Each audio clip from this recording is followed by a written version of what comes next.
start off right into the exclusive right to represent buyers agreement. We didn't provide all the forms for all this, but we did provide the NVAR updates. So if you want to follow along, we do have the forms in here, so you will be able to see them. So tagging right in, really the major changes on this form are with page 2 of your buyer brokerage agreement, and mainly in the compensation paragraph, paragraph 8. So as outlined in the video, one of the major changes in this paragraph was the removal of the language that said any additional compensation would go to the brokerage. In this case, now, whatever number you put in here is the number that you are eligible to get. If you do have a number in here that is a number that is lower than what is being offered out by the listing company or the seller, you can always renegotiate your terms in your buyer agency agreement. But my understanding is most people are coming up with a number that is probably higher because they'd rather negotiate down versus trying to negotiate a number up. So. Right. But here, just kind of going through it a little bit. In the middle of that paragraph, paragraph 8, I think you've got it on the screen over there. Yeah. So you'll see that indented section with the checkbox. Steve touched on it. Buyer will request seller contribution to broker compensation in the amount of X. This is optional, of course, but I recommend that, or I believe we're going to see most of our agents checking that box. And the whole idea is to be super clear with your buyer that if they don't check that box, if they don't agree with you up front that they are prepared to enter in seller-paid buyer broker compensation into the offer on page 1 of the contract, which we'll get to, if they don't do that, they may end up being responsible for all the commission or any portion, the balance of it. Okay, so important paragraph there. Right. And as also just noticed too on the top here, they've highlighted the broker compensation is fully negotiable. So when you're chatting with your buyers, they're going to see that up front and center that they can negotiate your services. So make sure that you outline what your services are to make your buyer feel comfortable for whatever they're going to pay you. That they don't try and, of course they're going to try and negotiate you down, but make sure that you show your value for what you're asking, right? Right. So also continuing on in this compensation paragraph, as they continue down, right, they moved the property type into this paragraph as well. It also maintains the brokerage service fee is in here as well, so you can denote that out separately as an additional fee or a company fee, that $345 fee. But that was pretty much the extent of the changes in this brokerage agreement. Besides the seller-paid buyer broker compensation, you should definitely be talking with your buyer about an alternative that could come to play, and that's subsidy. Some buyers obviously, in talking with you and with their lender, they're going to make it clear that they might need seller subsidy if they don't have enough money for their down payment and closing costs. Relatively rare in the markets we've been in for the last several years, right? I don't know how many, we haven't seen as many ratified contracts that had 2 or 3% subsidy from the seller negotiated to be applied towards buyer's closing costs. But as the market shifts and with this transition, that's another way to accomplish the mission for the buyer, and we'll talk a little bit more about that when we get into the residential sales contract and the subsidy paragraph. Right. So a lot of apprehension here regarding this changes and talking to your buyer regarding compensation. So I added a couple tidbits in here too, and just wanted to reiterate that there's a lot of periodicals coming out right now that have all kinds of useful information regarding communicating with your buyers. This one I got was from the latest Realtor magazine. It was an insert into the Realtor magazine. So if you get the Realtor magazine, which I think all of us do for NAR members, it was an insert into that magazine. I'm also an ABR, so I get their buyer their Buyer Rep Today magazine, which comes Accredited out buyer representative? Yeah, yeah. So it also has a lot of information as well. You're free to stop.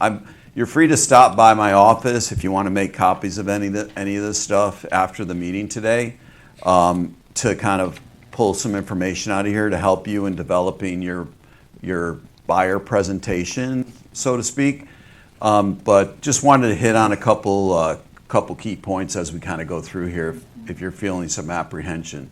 So you really have to emphasize your value in regards to trying to get the buyer comfortable with you as their buyer agent, right? So you have to tell them what you do, right? What do you do as a real estate agent?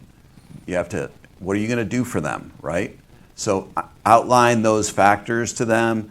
And like I said, I think the NAR website has tons of duties that realtors do in regards services. to. Don't try to recreate the wheel. There's really good stuff available on NAR, and we're going to be making more of it available. And shout out to Lynn Hamilton here for you guys. Most of you should know Lynn and Richard Bridges. They're working together so hard on presentations. You're going to be seeing them regularly mostly on the buyer presentation and how to really establish your value to those buyers, because there's concerns in the industry, of course, that this settlement and this removal of buyer broker compensation, unilateral offers of compensation in the MLS is going to have a negative effect to one extent or another, at least short term, on buyer agency or perceptions about the value of buyer agency to our prospects, our buyer clients. So you want to be prepared, and please keep your eye on the calendar for Lynn's classes. She's such a delight, and Richard Bridges heads up our coaching program, and the two of them are really well equipped to give you some of the best scripts and just strategies across the board. So a couple other points that I made on here on these slides are, not only tell them what you do, but how you do what you do. Don't be closed in, right? Make sure your buyers understand what it is you're doing for them, right? So how do you do what you do, right? Make sure that you emphasize those things and why it's important to them as the consumer and the buyer, right? So they got to know how it all relates back to them, right? So we, as real estate agents, we like to talk about what we do, make sure that our clients know exactly what we're doing for them. And this is really not that new. Most of what we're talking about and in practice going forward isn't a change. I mean, our buyer agency agreements have always stated that the buyer will pay our compensation. And then the next line down, it says that anything offered by the seller is a credit against that buyer obligation. And that language hasn't changed. It's still in there. It's just more transparency. And, the more you can get comfortable with that it's good. On a positive side, the consumer, our buyer clients, have the right. They deserve to have more transparency and understanding on how we get paid, who's going to pay us, but most importantly, what's the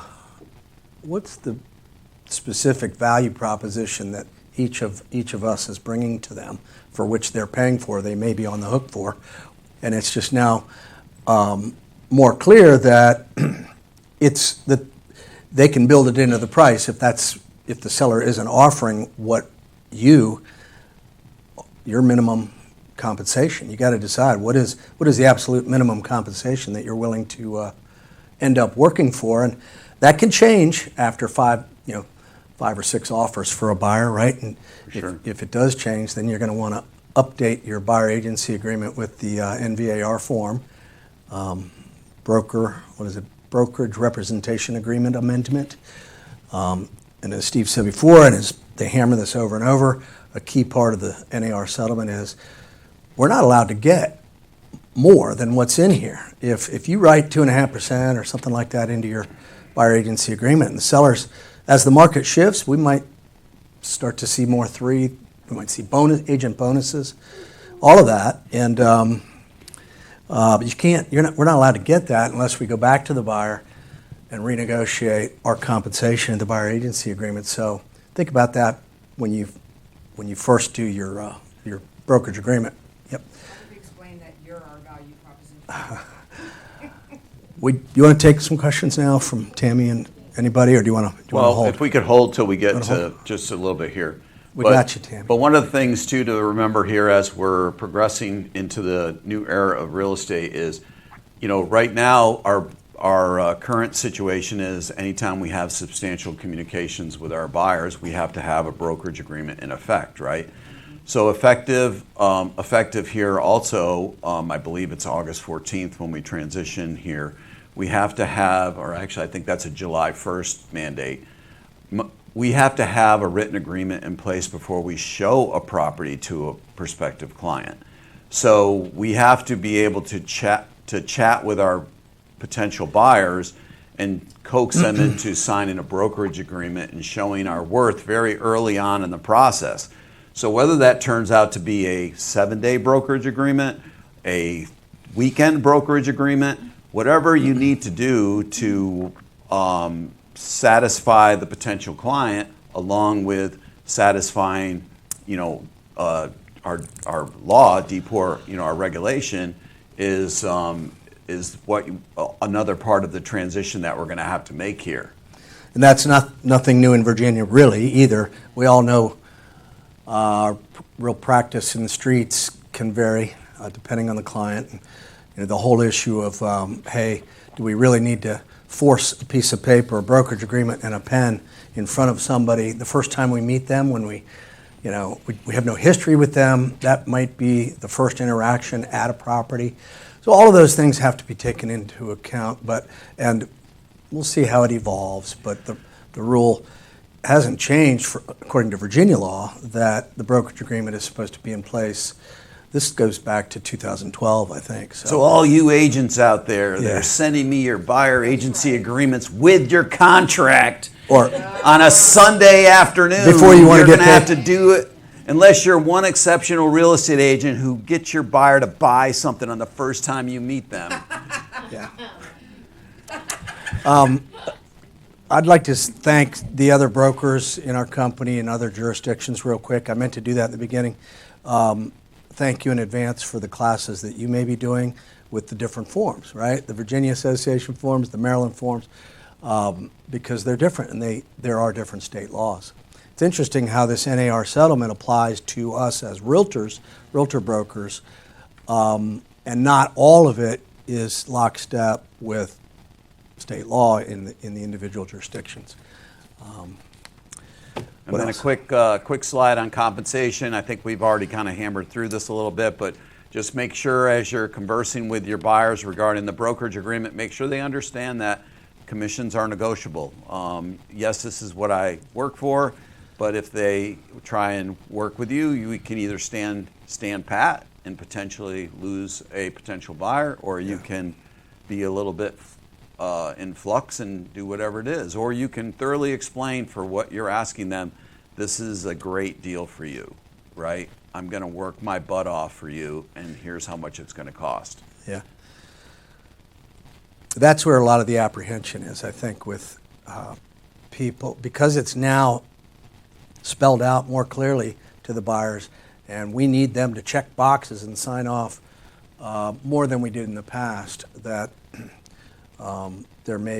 what's going to happen if the seller can't be convinced to pay the buyer broker commission on behalf of the buyer based on the buyer's obligation in the brokerage agreement. So it is a time to sharpen your buyer presentation skills. Likewise for listing agents, same thing. And that so go to Lynn's classes and all the trainings you can. Right? Yeah, and this slide's pretty good in regards to talking about the commission, right? So there's several ways that you can chat with your buyer regarding commissions, right? It's either fee-based commission paid for by the buyer, right? So buyer, here's how much it's going to be. Especially in a competitive market, the question is, do you want to go in and ask for compensation or a seller subsidy? If you're competing with multiple offers, maybe that might not be the best avenue, right? Otherwise, you can ask for a concession from the seller. Remember, if they are offering a concession, seller subsidy, that can go towards I think all loan programs, even the VA now, have come out and say that that money could go towards buyer agent compensation. Or you can, if the market really slows down, you can negotiate your way. If the seller doesn't want to pay and you need compensation, you can always try and negotiate part of the listing broker's compensation as, hey, I know, hey, you're getting paid. I don't know what you're getting paid, but, I'm willing to move this deal forward for half, can we split your compensation 50-50? The property might be on the market for 127 days, and they might be willing to do something like that. Yeah. So there's ways to work it.